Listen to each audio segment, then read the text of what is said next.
नमस्कार. क्षुधा रेसिपीजमध्ये आपले सहर्ष स्वागत आहे. तर मग मंडळी, आज आपण अगदी कमी तेलात पीठ भरून मिरची बनवणार आहोत. चला तर मग सुरुवात करूया. तर सर्वप्रथम इथे मी पोपटी कलरच्या अगदी कमी तिखट असलेल्या मोठ्या 6 ते 7 हिरव्या मिरच्या घेतलेल्या आहेत. या मिरच्या इथे आपण स्वच्छ धुवून कोरड्या करून घेतलेल्या आहेत.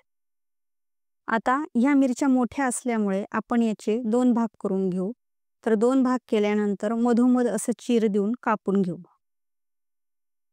आता सर्व मिरच्या कापून झाल्यानंतर यामध्ये थोडे असे 2-2, 3-3 चिमूट मीठ भरून घ्यायचे आहे आणि 10 ते 15 मिनिटं ह्या अशाच ठेवून द्यायच्या आहेत. तोपर्यंत आपण एकीकडे बेसनाचा घोळ तयार करूयात.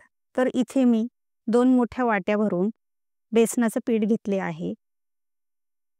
आता या पिठामध्ये टाकण्यासाठी आपण 8-10 लसणीच्या पाकळ्या आणि 1 चमचा जिरे याची जाडे भरडाशे कुटून घेतलेले आहे.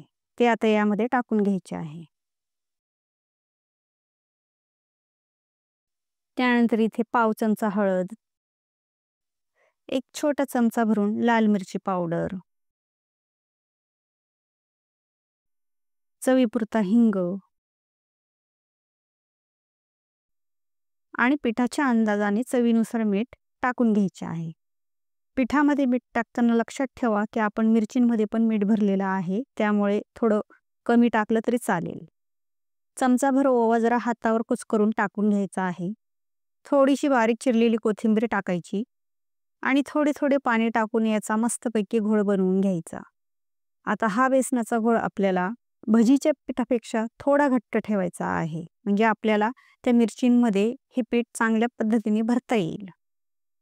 आता या पिठामध्ये आपण सोडा वगैरे असं काहीच टाकणार नाही, ना इनो न सोडा.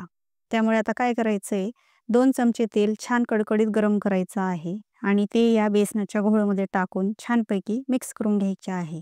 याच्याने आपली ही जी पीठ भरलेली मिरची ना छान आतून मऊ मस्त आणि वरून छान कुरकुरीत खुसखुशीत होते मस्त, आणि ते पण कमी तेलात. तर आता तेल टाकून घेतल्यानंतर छानपैकी बघा मिक्स केलेला आहे घोळ आपण. आता त्यानंतर त्याच भांड्यामध्ये आपण थोडे तेल गरम करायला ठेवून घ्यायचे आहे ह्या मिरच्या परतवण्यासाठी. तर आता एक मिरच्या घ्यायच्या आणि त्याचं बघा चमच्याने ना असे तोंड मोकळे करून घ्यायचे असे बोटाने किंवा चमच्याने, आणि बेसनामध्ये ते छान घुळवून घ्यायच्या आणि आतला जो गाभा असतो मिरचीचा तो असा मोकळा करून त्याच्यामध्ये छानपैकी हे पीठ भरून घ्यायचं. चमच्याने भरा किंवा तुम्हाला हाताने भरता येईल तर भरा, आणि छानपैकी मस्त आतून बाहेरून पीठ भरलं गेलं की मग तेलामध्ये या टाकून द्यायच्या. छान व्यवस्थितपणे जेवढं तेल आपलं पॅनमध्ये आहे तेवढ्या भागामध्ये या सगळ्या मिरच्या तुम्हाला जेवढ्या रचता येतील तेवढ्या रचायच्या. तुम्ही तव्यामध्ये केलं तरी चालेल, पॅनमध्ये केलं तरी चालेल. फक्त कढईत बनवू नका, नाहीतर त्याला कसं तेल जास्त लागतं. आता सर्व मिरच्या ठेवल्यानंतर त्याच्यावर झाकण ठेवायचं आणि गॅसच्या आत एकदम अशी बारीक म्हणजे मध्यम ते सिम अशी ठेवायची, म्हणजे जळणारही नाही आणि छान कुरकुरीत पण होईल आणि आतून पण जे आपण पीठ भरलेलं आहे ते पीठ पण शिजेल. तर असे ते 10 मिनिटं तरी तुम्ही ठेवायचे आहे. तर आता बघा 10 मिनिटांनंतर झाकण काढून बघायचे. एका बाजूने किती छान असे क्रिस्पी झालेले आहेत. आता हे पलटी करून घ्यायचे आणि दुसऱ्या बाजूने पण छान शिजू द्यायचे. तर आता दुसऱ्या बाजूने झाकण ठेवायची काही गरज नाहीये, कारण आधीच्या ज्या 10 मिनिटात ते इतक्या छान वाफलेले आहेत, आतलं पीठ छानपैकी शिजलेलं आहे आणि मस्त एक बाजू क्रिस्पी पण झालेली आहे. दुसऱ्या बाजूने काही नाही 5 ते 7 मिनिटं ह्या मिरच्या ठेवायच्या आहेत. तर बघा दुसऱ्या बाजूने पण किती छान क्रिस्पी झालेल्या आहेत. तर आता आपण ते एका डिशमध्ये काढून घेऊयात. तर मग मंडळी, कशी वाटली आजची रेसिपी? अगदी कमी तेलात कमी वेळात आपण आज ही मिरची बनवलेली आहे.